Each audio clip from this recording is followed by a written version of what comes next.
اللہ وبرکاتہ۔ الحمد لولیہ والصلاة علی نبیہ وعلی آلہ واصحابہ اجمعین، اما بعد۔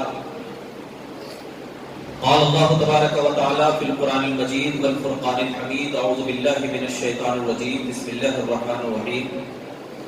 اِنَّا أَنزَلْنَاهُ فِي لَيْلَةٍ مُبَارَكَةٍ صدق اللہ مولانا العظیم وبلغنا رسولہ النبی الامین المدین الکریم، ونحن على ذلك لمن الشاهدين والشاكرين والحمد لله رب العالمين۔ ان اللہ وملائکته يصلون على النبی یا ایها الذین آمنوا صلوا علیہ وسلموا تسلیما۔ اللهم صل وسلم بارك على سيدنا وشفيعنا حبيبنا مولانا محمد كما تحب وترضى بأن تصلي عليه صلاة وسلاما عليك يا رسول الله، صلاة وسلاما عليك يا نبي الله صلى الله تعالى عليه وسلم۔ حضرات گرامی، وقت بالکل مختصر ہے کیونکہ مجھے دوسری جگہ بھی جانا ہے۔ میں سمجھا تھا کہ 10 بجے سے شروع ہو جائے گا، لیکن 11 بجنے کے قریب ہے۔ انشاءاللہ تعالی اللہ نے جتنا چاہا اس کے حساب سے آپ کے سامنے چند باتیں جو شب برات کی حقیقت اور فضائل کے حوالے سے انشاءاللہ آپ کے سامنے ذکر کروں گا۔ مولا کریم کی بارگاہ میں دعا ہے کہ اللہ تعالی ہمارے کہنے اور آپ سب کے سننے کو قبول و مقبول فرمائے، اور اس رات کے صدقے طفیل میں مولا کریم ہم تمام کی بخشش فرمائے، اور اس کا ثواب یہاں پر جتنے بھی لوگ بیٹھے ہیں اور جو بھی ذکر و اذکار کر رہے ہیں، مولا کریم اس کا ثواب ان کے مرحومین تک ضرور سے ضرور پہنچائے، اور اس رات کی برکت سے ان کے مرحومین کے قبر کو نور سے منور فرمائے۔ جیسا کہ آپ کو معلوم ہے کہ یہ بڑی برکت والی رات ہے، بڑی عظمت والی رات ہے، اور اس رات کے حوالے سے احادیث مبارکہ میں بہت ساری فضیلتوں کا ذکر کیا گیا ہے۔ قرآن مجید کی آیت کریمہ میں نے آپ کے سامنے تلاوت کی۔ اللہ فرماتا ہے اِنَّا أَنزَلْنَاهُ فِي لَيْلَةٍ مُبَارَكَةٍ، کہ بے شک ہم نے قرآن کو مبارک راتوں میں نازل فرمایا۔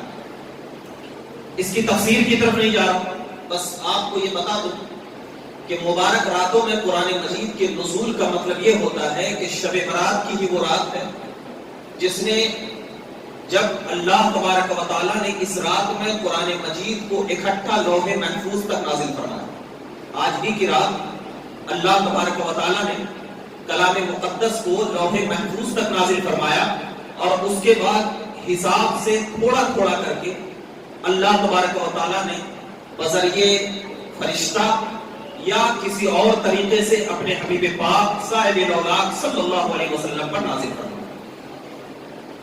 تو ایک حساب سے یہ جب بات دیکھی جاتی ہے تو اس میں اس بات کا اندازہ لگایا جاتا ہے کہ شب برات یہ ایک ایسی مبارک رات ہے کہ اللہ تبارک و تعالیٰ کا بندہ کو جب کوئی تکلیف پہنچتی ہے، آپ کو بخار اگر آ جائے یا آپ کو اگر کانٹا چبھ جائے تو آپ کی آنکھوں میں آنسو آ جاتے ہیں، آپ رونا شروع کر دیتے ہیں۔ کیوں؟ اس لیے کہ آپ کو تکلیف ہے، آپ کو پریشانی ہے۔ لیکن میرے آقا صلی اللہ علیہ وسلم کی بارگاہ میں ایک صحابی پہنچے، کہا یا رسول اللہ میرے پاؤں میں تکلیف ہے، میری آنکھوں سے آنسو بند نہیں ہو رہے ہیں۔ تو میرے آقا صلی اللہ علیہ وسلم نے کیا طریقہ بتایا؟ کہا کہ درد کی وجہ سے رو رہے ہو تو درد ختم نہیں ہوگا، خوف کی وجہ سے رو جاؤ درد ختم ہو جائے گا۔ خوف کی وجہ سے رو لو درد ختم ہو جائے گا۔ تو آپ کو اگر تکلیف ہے، آپ کو اگر پریشانی ہے، تو آپ اس پریشانی کی وجہ سے مت رو، آپ اس رونے کو خدا کی بارگاہ میں پیش کر دو۔ جیسے ہی تم پیش کرو گے اللہ تمہاری پریشانیوں کو دور فرما دے گا۔ جیسے ہی پیش کرو گے اللہ تمہاری پریشانیوں کو دور فرما دے گا۔ اور یہی وجہ ہے کہ شب برات میں اللہ تبارک و تعالیٰ کے رسول نے اعلان فرما دیا کہ اس رات اللہ تعالیٰ گنہگار بندے، اب ذرا دیکھنا بندوں کی بھی تخصیص فرمائی ہے اللہ نے، بندوں کی، کیونکہ سب کو معلوم ہے جو نیکوکار ہوگا وہ تو عبادت کرے گا ہی کرے گا، جو نیکوکار ہوگا وہ تو عبادت میں مصروف رہے گا، اپنے سر کو خدا کی بارگاہ میں جھکائے گا، یہ تو بالکل لیکن جو گنہگار ہوگا وہ خدا اور خدا کے فرمان سے دور بھاگتا ہوا جائے گا. تو اللہ نے کیا اشارہ دیا کہ اس رات میں گنہگار بندوں کی اتنی بخشش ہوتی ہے، اتنی بخشش ہوتی ہے جتنی کہ بنو کلب کی بکریاں، بنو کلب کی بکریاں، اور صرف بکریوں تک محدود نہیں رکھا بلکہ بنو کلب کی بکریوں کے اوپر جو بال ہے اللہ تبارک و تعالی اس کے برابر بھی، اس کے برابر گنہگار بندوں کی بخشش فرماتا ہے. میں سوال کرتا ہوں اے پروردگار عالم، یہ بنو کلب کی بکریوں کے بال تو کوئی انسان ڈھونڈ نہیں سکتا، کوئی انسان تلاش نہیں کر سکتا. ایک بکری آپ کے سامنے لا کر کے رکھ دو، آپ کو کہوں کہ اس کے بال گنو کتنے ہیں، رات ہو جائے گی، دن چلے جائیں گے، پھر بھی آپ برابر اسے ڈھونڈ نہیں سکتے. تو پروردگار عالم نے، یہ نبی پاک نے جو مثال دیا کہ بنو کلب کی بکریوں کے بال کے برابر، مطلب بتانا یہ ہے اے انسان، تیری سوچ جہاں ختم ہو جاتی ہے وہاں سے اللہ کی رحمت کی شروعات ہوتی ہے. اور اللہ کی رحمت اس رات میں اپنے گنہگار بندوں کو اتنی بخشش کرتی ہے، اتنی بخشش کرتی ہے کہ میرے آقا فرماتے ہیں کہ رحمت خداوندی آسمان دنیا پر آ کر یہ ندا کرتی ہے کہ میرا بندہ میری بارگاہ میں جھکے، میرا بندہ مجھ سے معافی مانگے، میرا بندہ مجھ سے کچھ مانگے. اللہ فرشتوں کو کہتا ہے اے فرشتے دیکھنا میرے بندے کے زبان کے لب ہلے یا نہیں ہلے ہیں، میرا بندہ مجھ سے مانگ رہا ہے یا نہیں مانگ رہا ہے، کیا وہ بندہ دل سے فریاد کرتا ہے یا نہیں کرتا ہے. فرشتے بولنے کے لیے خدا کی بارگاہ میں جاتے ہیں، اللہ وہاں سے اعلان کرتا ہے کہ تیرے آنے سے پہلے میں نے اس کی بخشش فرما دیا، تیرے آنے سے پہلے میں نے اس کی بخشش فرما دیا. پتا کیا چلا کہ اللہ تبارک و تعالیٰ نے اس رات میں اللہ تبارک و تعالیٰ نے ہمارے لیے مغفرت کی رات بنائی. آج آپ دیکھو، بڑے حضرت عائشہ صدیقہ، بڑی پیاری بات ہے کہ جب معراج میں گئے تھے حضور اکرم صلی اللہ علیہ وسلم، تو معراج کے رات کی تصدیق کس نے کی تھی؟ حضرت ابوبکر صدیق نے سب سے پہلے تصدیق کی تھی نا. جب معراج سے تشریف لائے تو سب سے پہلے تصدیق جو معراج کی رات کی تھی وہ حضرت ابوبکر صدیق نے، اور شب برات کے رات کی تصدیق جو کی ہے وہ حضرت سیدہ عائشہ صدیقہ. ادھر صدیق تصدیق کر رہے ہیں اور ادھر صدیقہ تصدیق کر رہی ہے. ادھر باپ ہے، ادھر بیٹی ہے. یہاں پہ علماء فرماتے ہیں، بڑی پیاری بات فرماتے ہیں، علماء کرام فرماتے ہیں کہ اللہ تبارک و تعالیٰ نے خاندان صدیق اکبر میں 2 راتوں کی تصدیق کی وجہ سے اللہ نے ان کے خاندان میں اتنے ولی پیدا فرمائے، اتنے ولی پیدا فرمائے کہ جس طرح آپ بنو کلب کی بکریوں کے بال کو نہیں گن سکتے، اسی طرح صدیق اکبر کے خاندان کے ولیوں کو نہیں گن سکتے، ولیوں کو نہیں گن سکتے. اسی لیے تو اللہ نے سب سے زیادہ مردوں میں اگر نبی پاک صلی اللہ علیہ وسلم نے کسی کو چاہا ہے تو وہ سیدنا صدیق اکبر ہے، سیدنا صدیق اکبر ہے. اور عورتوں میں سب سے زیادہ چاہا ہے، اپنی بیویوں میں تو سب سے زیادہ حضرت عائشہ صدیقہ ہے. کیوں؟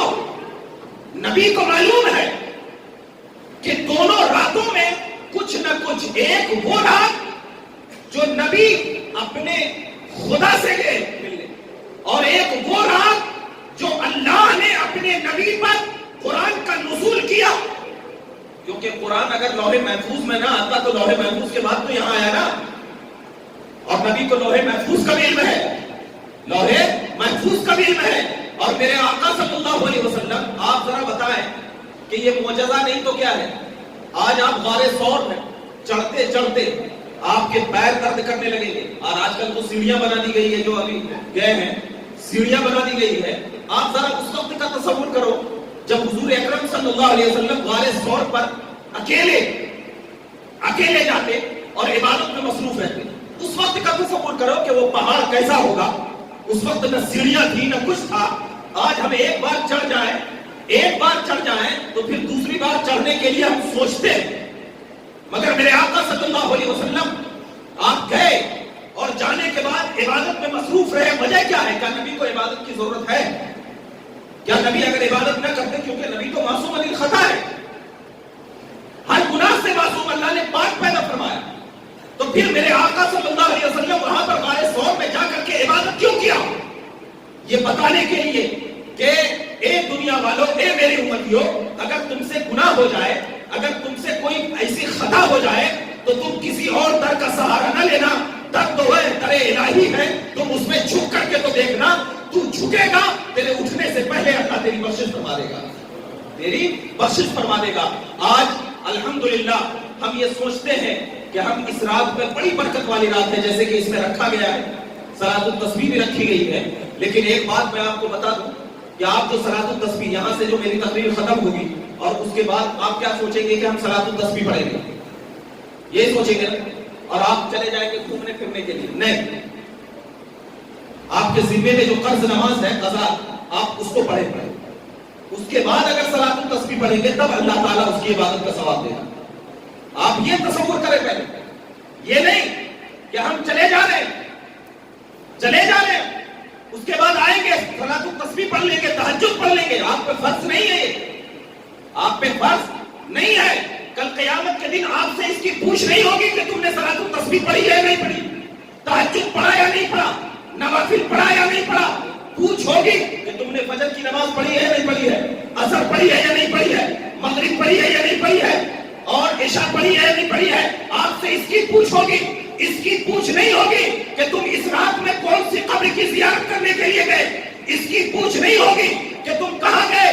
اپنے آپ کو اگر نورانیت خدا میں لبریز رہنا چاہتے ہو، محمد عربی صلی اللہ علیہ وسلم کی صحیح رحمت حاصل کرنا چاہتے ہو، اپنے والدین کی نگاہوں میں اگر تم بڑا بننا چاہتے ہو، اگر تم یہ چاہتے ہو کہ تمہارے ایک قدم کے بدلے میں اللہ تبارک و تعالیٰ تمہیں 70 نیکی عطا فرمائے، اگر تم یہ چاہتے ہو کہ تمہارے نگاہ میں اللہ تبارک و تعالیٰ وہ نور پیدا فرمائے، تمہاری زبان میں اللہ تبارک و تعالیٰ وہ سرور پیدا فرمائے، اگر تم یہ چاہتے ہو کہ تم بیٹھ جاؤ تو آسمان کے فرشتے تیرے لیے دعا کرے، اگر تم یہ چاہتے ہو کہ تمہارا ہاتھ اگر اللہ کی بارگاہ میں اٹھے تو اللہ تمہاری دعاؤں کو قبول کرے، اگر تم یہ چاہتے ہو کہ تمہارا قدم اگر کسی غیر کی طرف چلا جائے تو اللہ تمہارے قدم کے بدلے میں اس غیر کو اپنا بنا دے، اگر یہ چاہتے ہو تو یہ چیزیں ایسے نہیں ملتی ہے، یہ چیزیں ملتی ہے فرائض کو ادا کرنے سے، یہ چیزیں ملتی ہے اللہ کی بارگاہ میں جھکنے سے،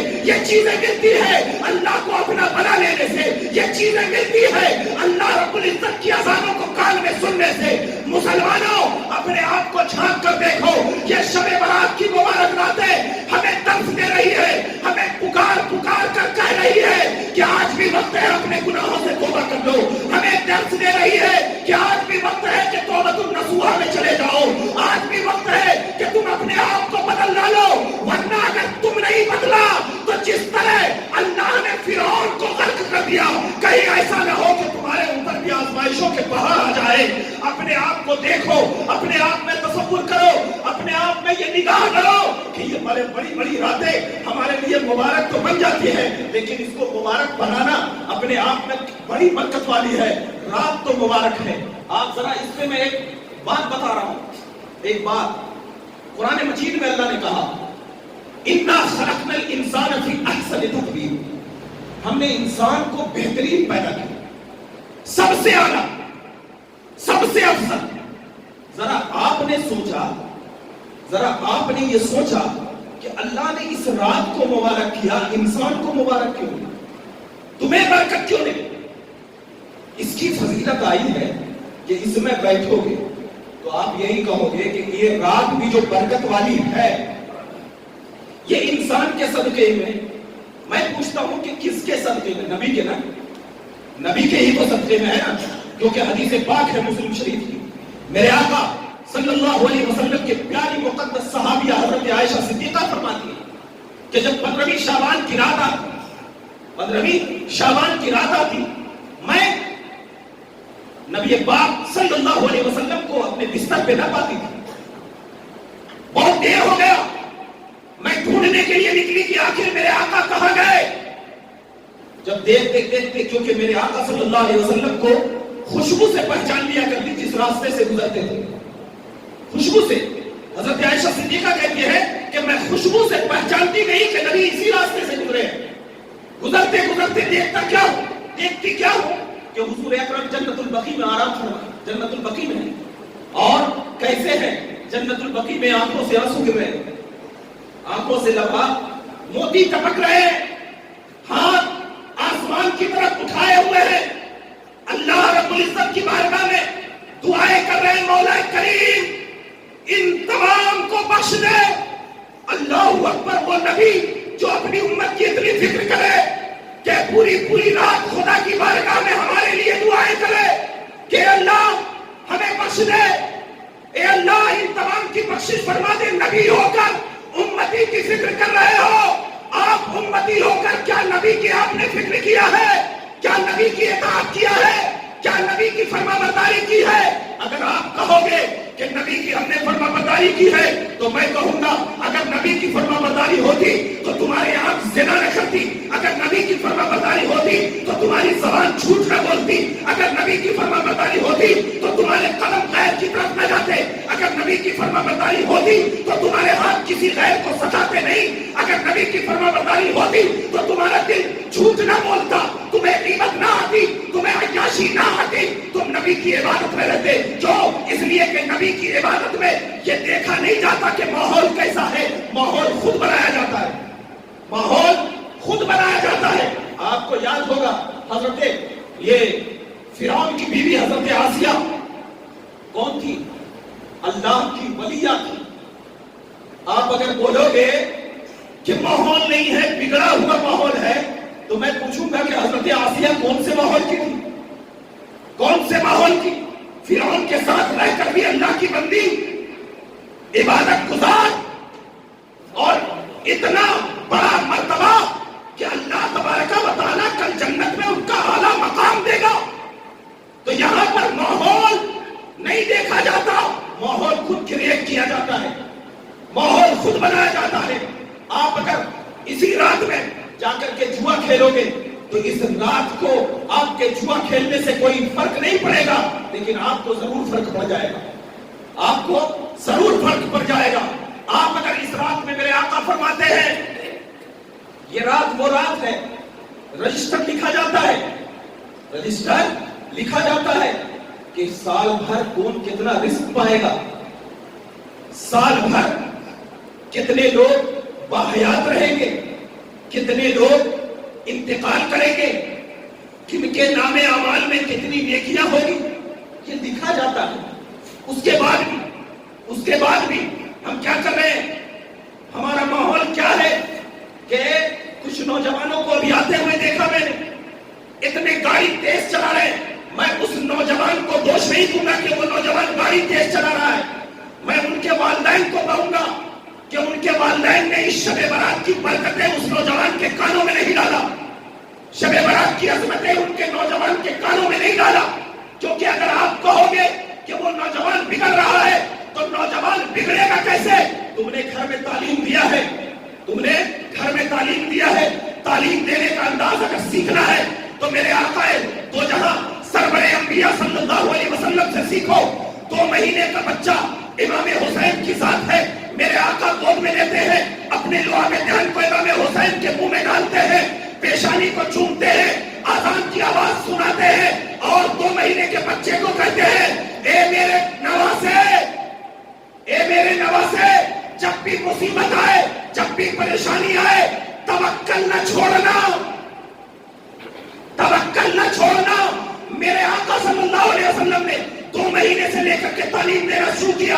امام راضی فرماتے ہیں, امام راضی کے قول پر ہم تمام سنی قربان جائیں, اللہ اکبر کبیرہ.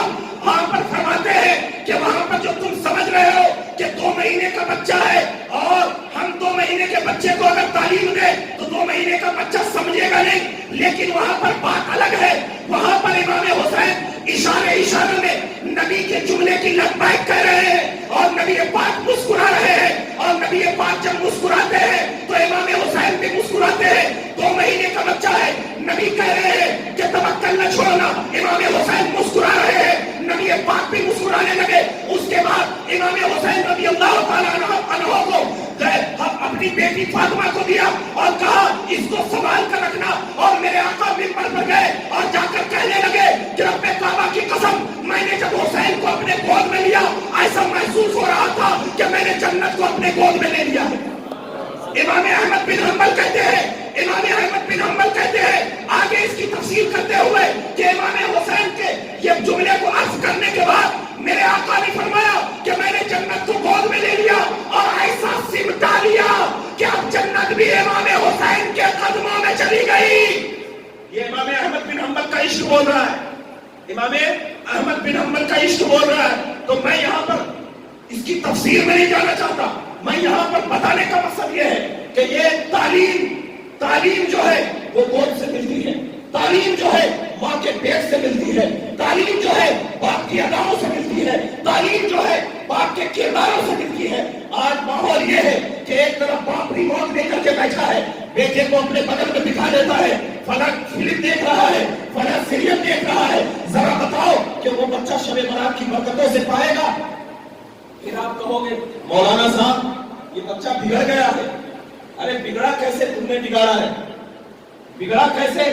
تم نے بگاڑا ہے، کیونکہ اگر بگڑتا تو وہ تعلیم نہ رہتی، اور تعلیم و تربیت جو ہے بچوں کو بچپن میں بھی دی جاتی ہے، جوانی میں بھی دی جاتی ہے، بچپن میں بھی جوانی میں بھی۔ جیسے کہ ایک حدیث پاک یاد آ گئی مجھے، تعلیم کیسے دی جائے، حدیث پاک یاد آ گئی، بڑی پیاری حدیث ہے۔ حضرت عمر بن خطاب رضی اللہ تعالیٰ عنہ کا دور خلافت ہے، دور خلافت ہے۔ حضرت عمر بن خطاب رضی اللہ تعالیٰ عنہ کو جو مال جنگ سے ملا تھا، جنگ سے جتنے بھی مال ہوتا ہے ہمیں مال غنیمت جو آتا ہے، جو جنگ سے ملا تھا، تو حضرت عمر بن خطاب رضی اللہ تعالیٰ عنہ نے تمام صحابہ کرام کو بلایا اور بلانے کے بعد اپنے مال کو تقسیم کرتے گئے اور تمام صحابہ کرام کو 25,000، ایک صحابہ کرام کو کتنے؟ 25,000 درہم دیا ایک صحابہ کرام۔ جب امام حسین رضی اللہ تعالیٰ عنہ کی باری آئی تو ان کو 50,000 درہم دیا۔ ان کو کتنا درہم دیا؟ 50,000۔ حضرت عبداللہ بن عمر رضی اللہ تعالیٰ عنہ وہ دیکھ کر کے ان کے دل میں تھوڑا سا یہ ہوا، اللہ کے پاس گئے، کہا امی جان معلوم ہے کچھ؟ آج ابو نے سب کو 25,000 درہم دیے، لیکن جب امام حسین کی باری آئی وہ تو جنگ میں بھی نہیں گئے تھے، ان کو 50,000 درہم دے دیا۔ کہا ایسا؟ یہ تو اصول کے خلاف، اور اگر حقیقت دیکھا جائے تو اصول کے خلاف ہی ہے، مگر میں نہیں کہوں گا کہ یہ اصول کے خلاف ہے۔ کہا ان کی والدہ نے ٹھیک ہے آپ کے ابو کو آنے دو، جب موڈ اچھا ہوگا نا تو موڈ کو دیکھ کر کے بات کروں گی، کیونکہ وہ ہمیشہ غصے میں رہتے ہیں۔ کہا ٹھیک ہے۔ جب حضرت عمر بن خطاب رضی اللہ تعالیٰ عنہ گھر آئے، ان کی والدہ حضرت عبداللہ بن عمر کی والدہ دیکھا کہ بہت اچھا موڈ ہے، بات کر لیتے ہیں۔ جا کر کے کہا کہ آج آپ کا بیٹا جو ہے وہ شکایت کر رہا تھا کہ آپ نے سب کو 25,000 درہم دی، اور جب حسین کی باری آئی رضی اللہ عنہ تو آپ نے ان کو 50,000 درہم دیے۔ کہا یہ شکایت کر رہا تھا، بلاؤ عبداللہ بن عمر کو۔ اللہ اکبر کبیرہ، حضرت عبداللہ بن عمر کو بلایا گیا۔ کہا کیا بات ہے؟ کہا ابو جان میرے دل میں کھٹک ہے کہ سب کو 25,000 درہم اور امام حسین کو 50,000 درہم، کیا بات ہے؟ کہا عبداللہ یہ 50,000 درہم کیا تو بتا سکتا ہے کہ تیری ماں فاطمہ ہے؟ کیا تو بتا سکتا ہے کہ تیرا باپ علی ہے؟ کیا تو بتا سکتا ہے کہ تیرا نانا سرور انبیاء ہے؟ کہا نہیں۔ کہا جب نہیں بتا سکتا تو کائنات کا ذرہ ذرہ اگر عمر کے پاس آ جائے، رب کعبہ کی قسم عمر ساری کائنات کو امام حسین کے قدموں میں لٹا دے گا۔ تعلیم دیکھو، تعلیم دیکھو۔ وہاں پر اگر ہاں میں ہاں ملا دیتے، ہاں میں ہاں ملا دیتے تو کیا بات جاتی؟ بچہ خوش ہو جاتا میرا، ہاں میں ہاں ملا دیں گے. لیکن نہیں، وہاں پر تعلیم دیا، طریقہ بتایا کہ کہیں پر بھی اگر تم ایک ذرہ برابر بھی غلطی ہو تو اس کے والدین پر یہ فرض بنتا ہے کہ اپنے باپ اپنی اولاد کی تربیت کرے. آج الحمدللہ بڑے خوش نصیب ہیں، اللہ تعالیٰ ہم تمام کی بخشش فرمائے، بڑے خوش نصیب ہیں کہ ہم تمام اپنے والدین کی قبر کی زیارت کرتے ہیں آج. لیکن ایک بات بتا دوں کہ صرف آج تک محدود نہ رکھیں کہ صرف آج کی رات میں اپنے والدین کی قبر کی زیارت کر لیں، بس نہیں. یہ طریقہ جب بھی آپ کو ملے آپ اپنے والدین کی قبر کی زیارت کریں، اور جن کے والدین اللہ باحیات ہیں اللہ تعالیٰ ان کا سایہ دراز کرے. لیکن جن کا انتقال ہو گیا، آج کی رات جتنا آپ نیکی کرو گے نا، جتنا بھی کرو گے، سب سے پہلے وقت میں کیا ہے آپ کا لکھا جائے گا. میں بڑا جب ممتحن کے لیے ایگزام دینے کے لیے جاتا تھا، کہیں پڑھانے کے زمانے میں ایگزام لینے کے لیے جاتا تھا، تو پیپر جب چیک کرتا تھا، اور آج بھی ہے، تو سب سے پہلے جو ہے ممتحن کا دل جو اٹریکٹ ہوتا ہے نا، فرسٹ پیج کو ہی دیکھ کے ہو جاتا ہے کہ بچہ لکھا ہوگا کیسے. اگر وہ بہترین سے تحریر بنا کر کے لکھا ہے، اچھا ایک دم لکھا ہے، تو ہم لوگ کیا کرتے تھے، ارے فرسٹ دیکھ لیے، اس کے بعد دوسرا تیسرا چھوڑا، اچھا لکھا. جب فرسٹ پیج اچھا ہے اور اس نے سمجھ کے لکھا ہے تو بعد میں بھی اچھا ہی لکھا ہوگا، اس کے حساب سے نمبر دے دو. یہ ہوتا ہے، عام جگہ بھی ہوتا ہے. تو آپ ذرا بتاؤ، میرے اب سمجھ میں آئی کہ حضور اکرم صلی اللہ علیہ وسلم نے یہ قول کیوں فرمایا کہ جب آپ سے سوال کیا گیا کہ یا رسول اللہ آپ شعبان کے مہینے کی 15ویں شب کا روزہ کیوں رکھتے ہیں، تو میرے آقا صلی اللہ علیہ وسلم نے ارشاد فرمایا، کیا مجھے یہ گوارا نہیں کہ میرے نام اعمال جب خدا کی بارگاہ میں پیش ہو تو اس حالت میں ہو کہ میں روزے سے ہوں، اس حالت میں ہو کہ میں روزے سے ہوں. اب سمجھ میں آ گیا کہ تمہارا فرسٹ پیج کتنا بھرا ہوا ہے. اگر نیکیوں سے بھرا ہوا ہے تو ہو سکتا ہے کہ تمہارے فرسٹ پیج دیکھ کر کے ہی اللہ تبارک و تعالیٰ کی رحمت جوش آ جائے اور باقی پیج کو چھوڑ دے اور کہے، اے فرشتے اب میری رحمت کو گوارا نہیں کہ پہلے میں نے دیکھ لیا ہے، اب دوسرے کو دیکھ کے اسے عذاب دو، نہیں، اب اس کو بغیر حساب و کتاب کے جنت میں داخل کر. کیوں نہیں؟ ہم کیوں نہیں سوچتے؟ کیوں نہیں ہم شب برات کی عزت کر رہے ہیں، احترام کر رہے ہیں؟ آج ہمارا معاملہ یہ ہے، بہت سارے لوگ ہیں، معاف کرنا مجھے، بہت سارے لوگ ایسے بھی ہیں یہاں پر ابھی صلاۃ التسبیح پڑھیں گے یا تہجد پڑھیں گے، اس کے بعد جا کے سو جائیں گے. معاف کرنا، حقیقت بتا رہا ہوں. یا اگر نہیں بھی پڑھے اس کے بعد بھی بے راہی میں رات گزار جائے گی. آپ کو اس رات میں عبادت کے لیے چنا گیا ہے. اپنی گاڑیوں کو روڈ پر دوڑاؤ نہیں. خدا نہ کرے کہ کوئی ایسا حادثہ ہو جائے جس کی وجہ سے آپ کے والدین کی آنکھوں میں آنسو. خدا را کیوں فرمایا گیا اللہ اکبر یا ایھا المزمل قم اللیل الا قلیلا. ایک چادر اوڑھنے والے پوری رات عبادت نہ کرو، آپ کے پیر میں ورم آ جائیں گے. نہ کرو. کیوں؟ اللہ کے نبی پوری رات عبادت کرتے. کون ہے جو آج ہم پوری رات اللہ کی بارگاہ میں عبادت کر رہے ہیں؟ کوئی ہے؟ پھر ہم کہتے ہیں کہ ہم نبی کے دیوانے ہیں، ہم نبی کے چاہنے والے ہیں. خدا را مسلمانوں، اپنی زندگی کو یا جو زندگی اللہ نے عطا فرمائی ہے اس زندگی کو برباد نہ کرو. اس زندگی کو آپ اس طریقے سے کرو کہ اللہ تبارک و تعالیٰ تمہاری اداؤں کو دیکھ کر ہی تمہاری بخشش فرما دے. کیونکہ میرے آقا صلی اللہ علیہ وسلم ارشاد فرماتے ہیں کہ جب کوئی بندہ کسی عبادت گزار کے بغل میں بیٹھتا ہے تو اللہ تبارک و تعالیٰ اس عبادت گزار کے صدقے میں بھی اس کی بخشش فرما دیتا ہے.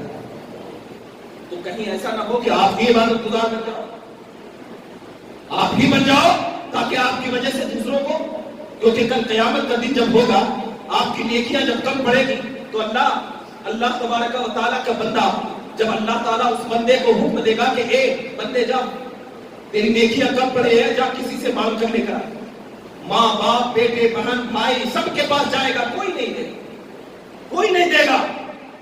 جب کوئی نہیں دے گا اس کی نیکیاں کم ہوگی تو اس کا کہاں جائے گا؟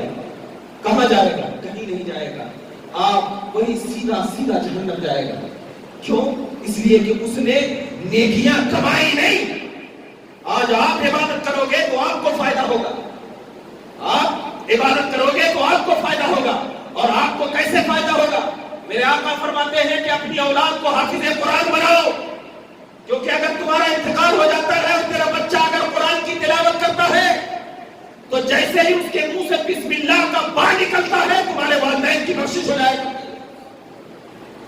تعلیم تربیت ایک ایسی چیز ہے جو ہمیں سمجھنی ہوگی, ہمیں دکھانی ہوگی. اور اس رات میں آپ بے آرامی سے نہ گزارو. آپ نے الحمدللہ مغرب کی نماز پڑھی.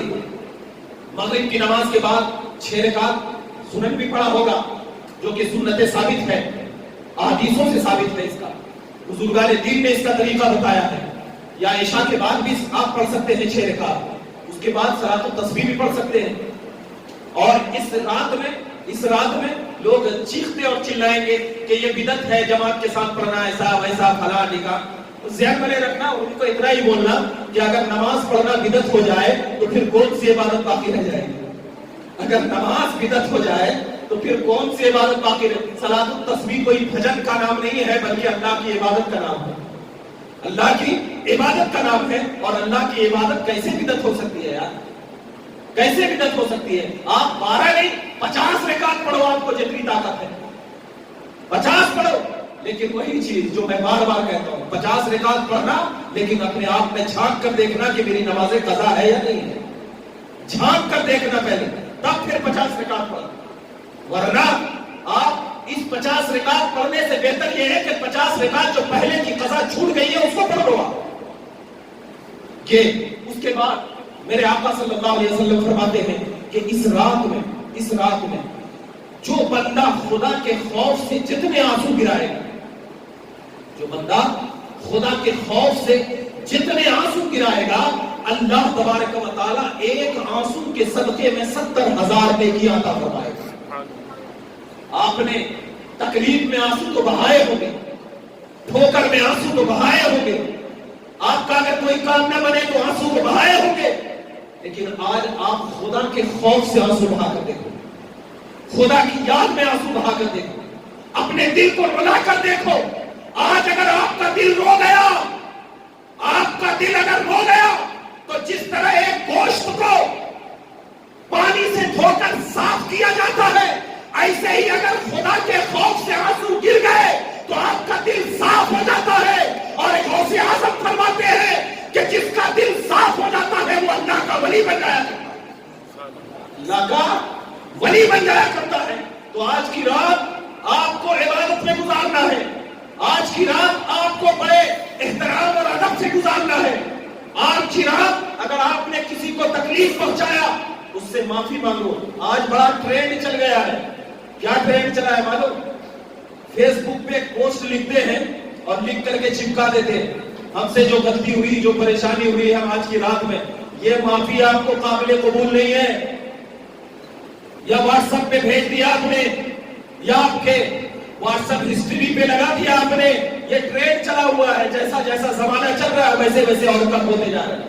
یہ سب معافی نہیں. ارے معافی دل سے مانگی جاتی ہے, معافی عاجزی سے مانگی جاتی ہے. آپ بھی واٹس ایپ پہ خدا سے معافی مانگ لو, ہو جائے گا. پھر مسجد میں آنے کی کیا ضرورت ہے؟ بول دو کہ میں نے 2 رکعت نماز پڑھ لیا ہے واٹس ایپ پہ. خدا کے اتنا بھی اپنے آپ میں یہ مت بنو سیلفش کہ تمہیں اپنے آپ کو مسلمان کہنے میں شرم آ جائے. اتنے بھی نہ بنو. اگر آپ نے باپ کا دل دکھایا, اپنی ماں کا دل دکھایا, اپنے بھائی یا بہن کا دل دکھایا ہو, یا کسی پڑوسی کا دل دکھایا ہو, تو آپ معافی مانگنے میں چھوٹے نہیں ہو جائیں گے. چھوٹے نہیں ہو جائیں گے. کیونکہ آپ دیکھو کہ درخت وہی جھکتا ہے جس کے اندر پھل ہوتا ہے. درخت وہی جھکتا ہے جس کے اندر پھل ہوتا ہے. حضرت علی رضی اللہ تعالیٰ عنہ نے فرمایا کہ مجھے فلاں, یہ ایک شخص حضرت علی کی بارگاہ میں آیا اور آ کے کہنے لگا, یا علی رضی اللہ تعالیٰ عنہ, فلاں شخص مجھے گالیاں دیتا ہے, مارتا ہے, ہم کیا کریں؟ تو حضرت علی مرتضیٰ رضی اللہ تعالیٰ عنہ نے فرمایا کہ جو خالی درخت ہوگا ہے اس پہ پتھر نہیں چلتے, جس درخت میں پھل ہوتا ہے اسی پہ پتھر چلتے ہیں, اسی پہ پتھر چلتے ہیں. تو یہاں پر تم کیا کرو اپنے آپ میں دیکھو، اپنے آپ میں یہ تصور کرو کہ ہم کس راستے کی طرف جا رہے ہیں، کس طریقے کی طرف جا رہے ہیں، اور اپنے اندر صبر پیدا کرو، اپنے اندر صبر پیدا کرو، کیونکہ صبر آپ کا انسان کو مار بھی دیتا ہے، زندہ بھی رکھا دیتا ہے۔ آپ کا صبر انسان کو مار بھی دے گا، زندہ بھی رکھے گا، جیسے کہ حضرت امام اعظم رحمۃ اللہ تعالیٰ علیہ، ہم مقلد ہیں ان کے، بات آ گئی تو میں ذکر کر دوں، اس کے بعد میں انشاءاللہ اپنی تقریر کو سمیٹ لوں گا۔ حضرت امام اعظم رحمۃ اللہ تعالیٰ علیہ الحمدللہ ان کے مقلد ہیں، اور آپ کو معلوم ہے کہ کتنے بڑے امام ہیں، لیکن آپ کو یہ بھی معلوم ہونا چاہیے کہ جس کا دوست ہوتا ہے اس کے دشمن بھی بہت ہوتے ہیں، ہے نا۔ حضرت امام اعظم رحمۃ اللہ تعالیٰ علیہ کی والد کا انتقال ہو گیا، والد کا انتقال ہو جاتا ہے، اور حضرت امام اعظم رحمۃ اللہ تعالیٰ علیہ کے سامنے والد کی کیا ہے، میت رکھی ہوئی ہے، آنکھوں سے آنسو گر رہے ہیں۔ ایک دشمن شخص حضرت امام اعظم کی بارگاہ میں آیا، اور آ کر کے جو دشمن تھا آ کر کے امام اعظم کو کہا، ابو حنیفہ ادھر آئے، اور آ کر کے کہنے لگا، اے نعمان، تمہارے باپ کا تو انتقال ہو گیا ہے، اب تمہاری ماں سے میری شادی کروا دو۔ سامنے میں میت ہے، آ رہا ہے وہ شخص، اور کیا کہہ رہا ہے، تیرے باپ کا تو انتقال ہو گیا، اب تو اپنی ماں سے میری شادی کروا دے۔ اب ذرا بتاؤ، ہم لوگوں کے سامنے اگر یہ جملے کوئی کہہ دے کہ باپ کا انتقال ہوا ہے، اور کوئی آ کر کے کہہ دے کہ تیری ماں سے میری شادی کرا دو، بتاؤ اپنے آپ میں ہم رہیں گے؟ ہمارا صبر چھلک جائے گا۔ لیکن شرعی اعتبار سے یہ کوئی قباحت کی بات نہیں ہے۔ امام اعظم نے جب یہ بات سنی تو اور آنکھوں سے آنسو گرنے لگے، اور کیونکہ اگر کچھ بول دیتے تو شرعی اعتبار سے گرفت ہو جاتی۔ امام اعظم رحمۃ اللہ تعالیٰ علیہ کو سوچنے کے بعد کہا کہ ادھر آئیے، کہا ٹھیک، میرے والد کا انتقال ہو گیا ہے، میری ماں جب عدت گزار لے گی تو عدت گزارنے کے بعد میں تمہاری بات اپنی ماں کے سامنے رکھوں گا کہ اگر شادی کرے گی یا نہیں کرے گی۔ یہ جملے کہہ کر امام اعظم رحمۃ اللہ تعالیٰ علیہ کہ مریدوں نے ان کے والد کی میت کو اٹھا کر جانا شروع کیا۔ امام اعظم ابھی 10 قدم چلے ہی تھے کہ پیچھے اس کا انتقال ہو گیا، جس نے یہ کہا تھا کہ تم اپنی ماں سے میری شادی کروا دو۔ دوڑے دوڑا ایک مرید امام اعظم کی بارگاہ میں آیا، اور آ کر کہنے لگا، یا امام، آپ نے کیا کہہ دیا کہ اس شخص کا انتقال ہو گیا؟ امام اعظم نے کہا کہ میں نے کچھ نہیں کیا، میں نے صبر کیا، اور میرے صبر نے اسے مار ڈالا، میرے صبر نے اسے مار ڈالا۔ تو صبر جو ہے انسان کو مار بھی دیتا ہے، انسان کو زندہ بھی رکھ دیتا ہے۔